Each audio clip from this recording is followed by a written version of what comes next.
దాడి, ప్రత్యక్ష దాడి, పరోక్ష దాడి,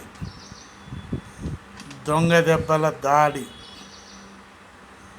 పక్కన ఉన్నటువంటి దాడి, వెన్నుపోటు దాడి, ఇన్ని రకాలు ఉన్నాయి ఈ దాడులు.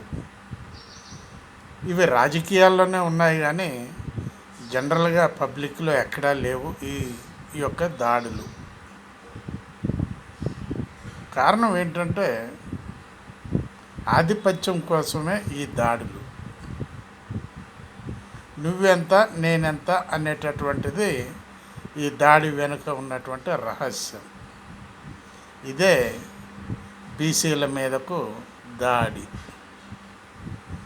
జనరల్గా ఇట్లాంటి దాడులు జరగకూడదు.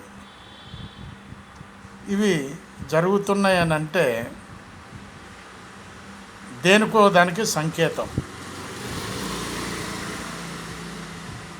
అంతేగాని నువ్వు ఓడిపోవటం నేను ఓడిపోవటం కాదు.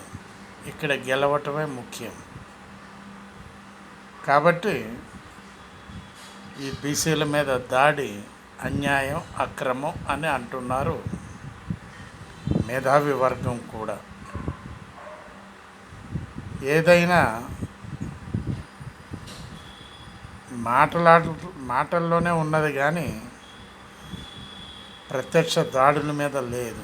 అది చాలా దూరం పోతుంది. ప్రత్యక్ష దాడులు అనవసరంగా మధ్యలో ఉన్నటువంటి ప్రజలు నానా బాధలు పడవలసి వస్తుంది.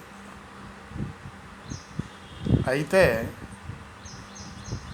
ఈ దాడులు ఇక ముందు జరగకూడదని చెప్పి ప్రజలు మాట్లాడుకోవటం జరుగుతుంది. ఆలోచించండి please. Wait and see. B V Prasad, Hyderabad.